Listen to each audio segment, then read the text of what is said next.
Welcome to another episode of the Traditions for the Future podcast. I'm your host, Junius Brutus. Persistence is a quality that we admire in others. We like to hear the story of those who came along with an invention and the different prototypes that they tried, failed, and they tried time and time again. But the truth is, persistence is very hard. It's not easy to be persistent when nothing seems to go right. After all, there's nothing to go off of. Everything around you seems to fail, seems to break down or go backwards or set you back. Persistence is not an easy feeling. It's not a feeling of joy. It's not a feeling of security. Persistence is a feeling of faith. It's the acting out of faith, not on what you have seen, but on the unseen. Failure is a gut-wrenching feeling. Whenever something doesn't come to pass as you have worked, as you have strived, that feeling afterwards, that is failure. That is what that feels like.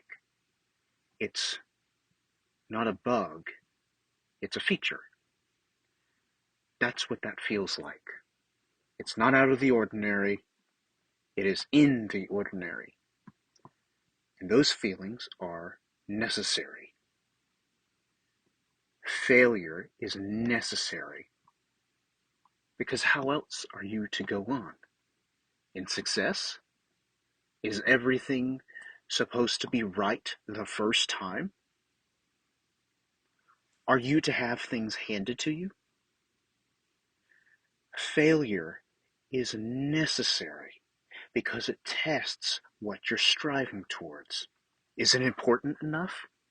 Failure asks. Do you love it this much? Is it really worth it? Is it really worth the effort? That's what failure asks every time it punches you in the face. So you have failure on one end and persistence on the other. Failure always comes in the path to stop you. Failure comes to test you, comes to nag you. But no, that's not what we do. We are persistent.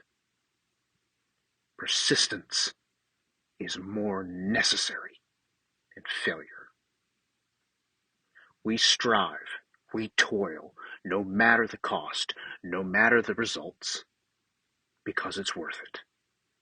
Because of the things that we love. That's why we persist. We do not continue in hopes that one day it will all just work out and be without struggle.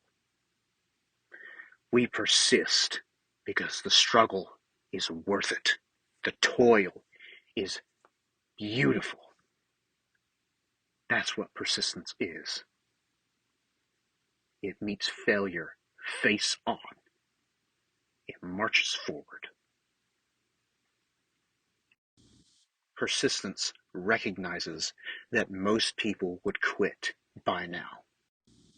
When you do not persist over time, you only make your chance of winning pure fluke.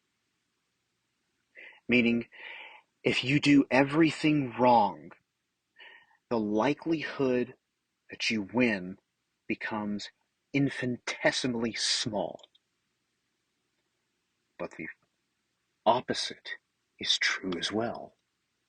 The more you persist, the more you stack the deck in your favor, the more you keep on going when gravel is in your gut, the likelihood that you fail becomes infinitesimally small.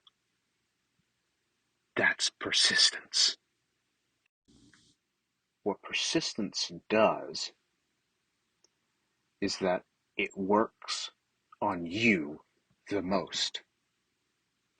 Persistence builds character. Endurance builds character, as the scriptures say. When you persist, you become equipped. Your eyes are sharpened. Your mind is engaged. Your body is in alert. Persistence makes you into something.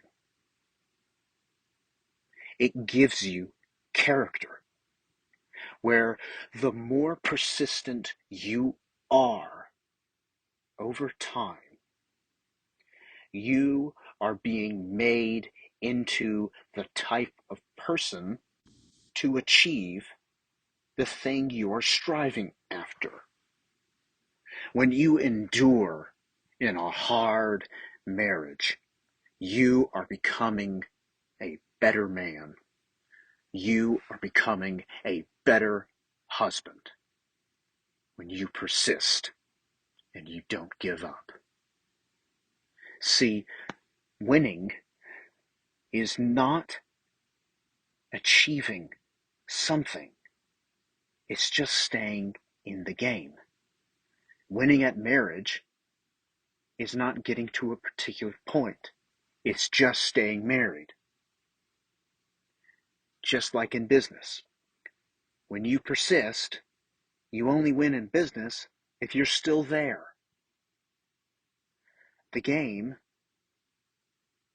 is to stay in it. That's persistence, as it's been described by others before.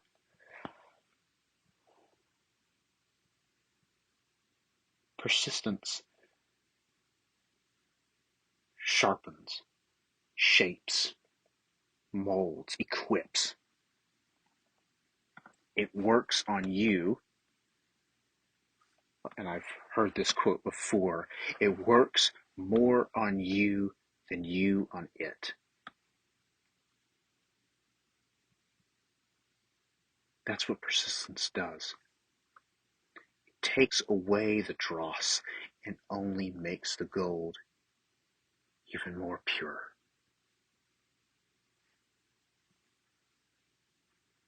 Be persistent above all things. Just endure. Thank you for listening. If you liked that episode, then be sure to subscribe, share with a friend, and leave a review. If you would like to see more content like this, then subscribe to my newsletter, juniusbrutus.substack.com. There, you will find articles to help you carry Southern culture forward, to advance Presbyterianism, and to equip you in classically educating yourself. Thanks for listening.